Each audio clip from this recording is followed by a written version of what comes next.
అంశాల జోలికి పోలేదు. కులము మతము వీటి పేరు మీద డైవర్షన్ రాజకీయాలు చేయలేదు. బూతులు అసలు మాట్లాడలేదు. ఆఖరికి ప్రభుత్వంలో ఉన్నవాళ్ళు ఫ్రస్ట్రేట్ అయిపోయి బూతులు మాట్లాడినా మేము మాత్రం బూతులు మాట్లాడలేదు. కేవలం ప్రజా సమస్యల గురించే మాట్లాడాం. చాలా హుందాగా ఈ ఎన్నికల్లో కొట్లాడినామని చెప్పి నేను అనుకుంటా ఉన్నాను. అట్లాగే జనాలకు అవసరమైన పాయింట్లు, ప్రజలకు అవసరమైన పాయింట్లను మాత్రమే చర్చకు పెట్టాం. కాంగ్రెస్ బీజేపీ ఎన్ని రకాలుగా మమ్మల్ని కవ్వించే ప్రయత్నం చేసినా సంయమనం కూడా పాటించాం. అట్లాగే మేమేం చేశాము, ఎందుకంటే ఒక 10 ఏళ్ళు ప్రభుత్వాన్ని నడిపిన ఒక జవాబుదారీ పార్టీగా, ఒక బాధ్యత గల ప్రతిపక్షంగా 10 ఏళ్ళు మీరు ఏం చేశారు జూబ్లీహిల్స్ కంటే 5,328 కోట్లతో అభివృద్ధి సంక్షేమ కార్యక్రమాలు చేశామని చెప్పి లెక్కల హితంగా లెక్కల సహితంగా మరి ప్రజల ముందు పెట్టాము. చాలా పారదర్శకంగా పనిచేశామని చెప్పి ఎన్నికలు కూడా పోయినాం. అట్లాగే కాంగ్రెస్ ఎగ్గొట్టిన వాటిని కూడా లెక్కలతో సహా ఇంటింటికి తీసుకొని పోయాం బాకీ కార్డుల ద్వారా. అట్లాగే ప్రజా సమస్యలు, బస్సు ఛార్జీల పెంపు మీద నిరసన చెప్పాము. బస్తీ దవాఖానాలు విజిట్ చేసి ప్రభుత్వ యంత్రాంగంలో చలనం తీసుకొచ్చాము. హైడ్రా విధ్వంసం మీద, ప్రభుత్వంలో ఉన్న పెద్దల ద్వంద్వ ప్రమాణాల మీద, డబుల్ స్టాండర్డ్స్ మీద కూడా ప్రభుత్వాన్ని ఎండగట్టగలిగాం. ఆటో అన్నల సమస్యలను కూడా ప్రభుత్వం దృష్టికి తీసుకురాగలిగినాం. వాళ్ళ తరపున కూడా గట్టిగా మాట్లాడినాం. హైదరాబాద్లో రోడ్ల దుస్థితి విషయంలో కూడా ప్రభుత్వాన్ని కదిలింపజేయగలిగినాం. శాంతి భద్రతల విషయంలో కూడా మా నిరసన గట్టిగా చెప్పాం. ఈ రకంగా ప్రజా సమస్యలనే కేంద్ర బిందువుగా మా పార్టీ ఎన్నికల ప్రచారాన్ని చాలా హుందాగా నిర్వహించింది. తద్వారా ప్రభుత్వం కూడా మాట్లాడక తప్పని అనివార్యత కల్పించాం.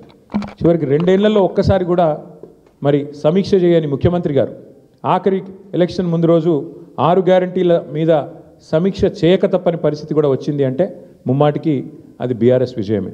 అట్లాగే 2 ఏళ్ళుగా మైనారిటీకి మంత్రివర్గంలో స్థానం లేదు. బీఆర్ఎస్ ఏదైతే మరి మంత్రివర్గంలో ఇట్లా మైనారిటీలకు స్థానం లేదు, ఒక ఎంపీ లేరు, ఎమ్మెల్యే లేరు, ఎమ్మెల్సీ లేరు అని గట్టిగా మాట్లాడితే చివరికి అనివార్యంగా అజారుద్దీన్ గారికి మంత్రి పదవి ఇయ్యక తప్పని అనివార్యత కల్పించింది కూడా ఖచ్చితంగా మా యొక్క ఎన్నికల ప్రచార సరళి. తప్పకుండా ప్రధాన ప్రతిపక్షంగా మరి మా బాధ్యత మేము నిర్వర్తించినాం. సరే, సహజంగానే ఒకటి మాత్రం ఉంది, గెలుపు ఓటములు పెద్దలు కేసీఆర్ గారు ఎప్పుడు చెప్తుంటారు, గెలవాల్సింది పార్టీలు కాదు, గెలవాల్సింది ప్రజలు అని. మేము కూడా మనస్ఫూర్తి కోరుకునేది ప్రజాస్వామ్యంలో చర్చ జరగాల్సిందే, మీడియాలో జరగాల్సిందే, బయట జరగాల్సిందే, తప్పకుండా ప్రజల్లో కూడా జరగాల్సిందే. ఈ ఎన్నిక ఎట్లా జరిగింది అనే విషయంలో కూడా చర్చ జరగాలి. ఎందుకంటే ఈరోజు కాదు, మేము 4 రోజుల ముందే చెప్పాం ఎన్ని రకాల అక్రమాలకు కాంగ్రెస్ తెరలేపిందో చెప్పాం. అభ్యర్థి యొక్క సొంత తమ్ముడికి 3 ఓట్లు ఉన్న విషయాన్ని మీ ముందు పెట్టాం. ఆధారాలతో సహా మేము స్పష్టంగా మీ ముందు బయట పెట్టాం. ఎన్నికల కమిషన్ అడిగాం, కోర్టుకు పోయాం. ఎన్ని ప్రయత్నాలు చేయాలో అన్ని ప్రయత్నాలు పారదర్శకంగా ఫ్రీ అండ్ ఫెయిర్ ఎలక్షన్ కోసం జరగాలని ప్రయత్నం చేసినాం. షెడ్యూల్ వచ్చిన నాటి నుంచి పోలింగ్ డే దాకా ఏమేం జరిగినాయో, ఎన్ని రకాల అక్రమాలు, ఎన్ని రకాల అవకతవకలు, ప్రలోభాలు, ఎన్ని రకాల ఒత్తిళ్ళు, ఇవన్నిటి మీద కూడా చర్చ తప్పకుండా జరగాల్సిందే. ఏదేమైనప్పటికీ సరే, అల్టిమేట్గా ప్రజాస్వామ్యంలో ప్రజా తీర్పు శిరోధార్యం. తప్పకుండా మరి ఇవాళ మేము కూడా ఓట్లేసిన ప్రజలకు ధన్యవాదాలు చెప్తున్నాం. అట్లాగే మిగతా వారికి కూడా మేము విజ్ఞప్తి చేస్తూ ఉన్నాం. ప్రధాన ప్రతిపక్షంగా మా పాత్రను మీరు గమనించారు. ప్రధాన ప్రతిపక్షంగా మేము గెలవాలని కోరుకున్నాం, సహజంగా గెలుస్తామని ఆశించినాం. బట్ ఎలాంటి నిరాశ లేదు, మా పని మేము చేసుకుంటూ పోతూనే ఉంటాం. ఎందుకంటే 2 ఏళ్లుగా లగచర్ల కావచ్చు, హైడ్రా బాధితులు కావచ్చు, మూసీ బాధితులు కావచ్చు, 6 గ్యారంటీల విషయంలో బాకీ కార్డుల రూపంలో కావచ్చు, ప్రజల తరపున గొంతు ఎత్తడంలో, అట్లాగే మా మీద జరిగే దుష్ప్రచారాన్ని తిప్పికొట్టడంలో శాసనసభ వేదిక కానీ బయట కానీ బ్రహ్మాండమైన పాత్ర పోషించాం. రేపటి రోజున కూడా అట్లాగే ముందుకు పోతాం. మరి మా కార్యకర్తలకు కూడా నేను చేసే విజ్ఞప్తి, సన్నద్ధం అవుదాం. అన్ని రకాలుగా ప్రజాక్షేత్రంలో మనం ఈ ప్రభుత్వాన్ని నిలదీయడంలో సఫలమైనాం. ముఖ్యంగా మా సోషల్ మీడియాలో పనిచేసే మా తమ్ముళ్ళు చెల్లెళ్ళకు కూడా నేను హృదయపూర్వకంగా అభినందనలు చెప్తా ఉన్నాను.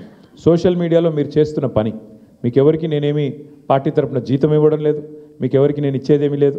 అయినప్పటికీ వాలంటరీగా పార్టీ మీద ఉన్న ప్రేమతో, నాయకుడు కేసీఆర్ గారి మీద ఉన్న అభిమానంతో మీరు చేస్తున్న కృషి, మీరు చేస్తున్న పని ఏదైతే ఉన్నదో మనస్ఫూర్తిగా నేను మీకు కూడా ధన్యవాదాలు తెలియజేస్తా ఉన్నా. అట్లాగే మా పార్టీ కార్యకర్తలకు, మరి మా గులాబీ కుటుంబ సభ్యులందరికీ నేను చేసే ప్రార్థన, దీంతో మనం నిరాశపడవలసిన అవసరం లేదు, బాధపడవలసిన అవసరం లేదు. తప్పకుండా ముందుకు పోదాం. అట్లా అనుకుంటే ఇవాళ జాతీయ స్థాయిలో కూడా మీరు చూసినట్టయితే మరి కాంగ్రెస్ పార్టీ బీహార్లో తన ఉనికిని కోల్పోయే పరిస్థితి ఉన్నది. కాబట్టి ఇవన్నీ సహజం, గెలుపులు ఓటములు సహజం. దీన్ని ఏదో పెద్ద సెట్ బ్యాక్ లాగా చూసుకోవాల్సిన అవసరం లేదు.